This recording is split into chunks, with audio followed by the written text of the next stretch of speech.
Would you betray your own brother to save yourself from facing the authorities? That is exactly the horrifying moral dilemma facing the Dingles this week. And honestly, I'm still processing it.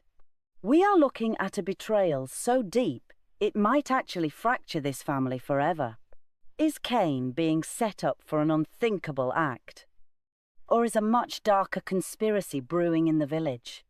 Here's the thing. The Dingles and the Tates have been at each other's throats for months now.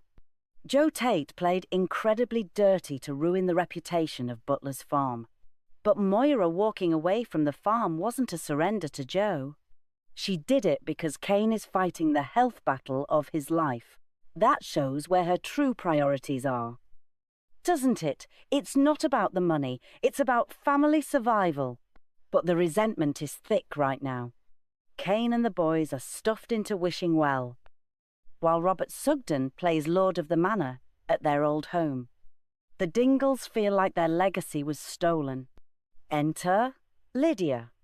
She loves the Dingles, but she's fiercely loyal to her boss, Kim. So she decides to host a peacemaking dinner.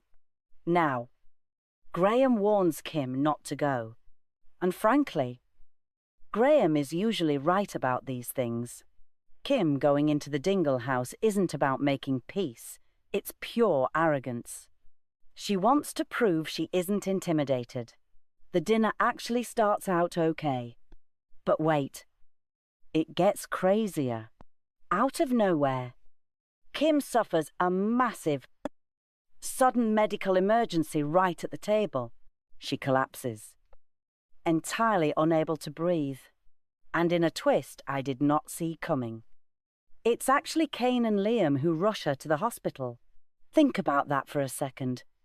Cain rushing to save Kim Tate at the hospital. Graham drops a bombshell. Kim's terrifying symptoms point directly to a severely tainted meal. Specifically, those wild mushrooms Lydia was cooking with. Cue the accusations in the Woolpack back room. Caleb and Cain are going head to head, and the tension is suffocating. By the way, if you were in Cain's shoes right now, dealing with a major health crisis, and suddenly facing this wild accusation, how would you handle it? Graham reveals the source of the tainted food, and every single pair of eyes turns to Sam Dingle. And Sam, he completely cracks. He throws Cain right under the bus. Sam blurts out that Cain was the one who directed him to pick those exact mushrooms, heavily implying Cain orchestrated this entire dark setup. Why would Sam do this? Pure, unfiltered panic. Sam has always been terrified of consequences. But to frame your own brother who is already fighting a severe illness, that is a line you just can't uncross. It shows a desperate, cowardly side to Sam that is hard to watch. Back at the hospital, Joe is playing the concerned relative at Kim's bedside, but Kim sees right through it, accusing him of crocodile tears. Can you blame her? Their entire dynamic is built on ruthless, cutthroat survival.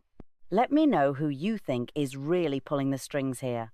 Don't forget to like and subscribe for more deep dives. And I'll catch you in the next one. Các bạn vừa theo dõi một sản phẩm của Coronation Cheese.